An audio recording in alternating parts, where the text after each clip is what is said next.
দেখতে পাচ্ছেন মে মাসের কিশোর ভারতী পত্রিকা, যেটি মূলত 11টি গল্প রয়েছে এবং বৈশাখী গল্প স্পেশাল হিসেবে লেখা রয়েছে। শিশু কিশোরদের এই সময়ে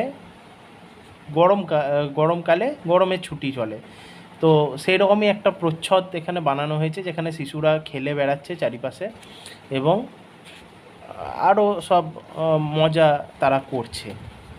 তো দেখে নেব কী কী রয়েছে সূচিপত্রে। সর্বসাকুল্যে সঞ্জীব চট্টোপাধ্যায়, প্রচ্ছেদ গুপ্ত, উল্লাস মল্লিকদের মতন লেখকদের মোট 11টি গল্প আছে। এছাড়াও রয়েছে নানা অজানা বিভিন্ন ব্যাপার, রহস্য ধারাবাহিক রয়েছে সৈকত মুখোপাধ্যায়ের।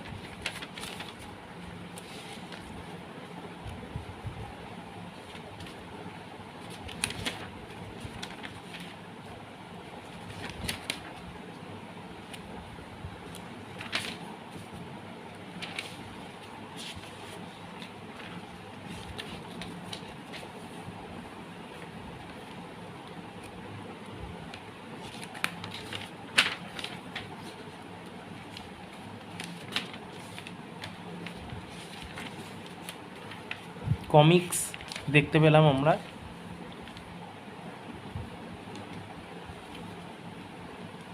অর্পিতা সরকারের গল্প আছে।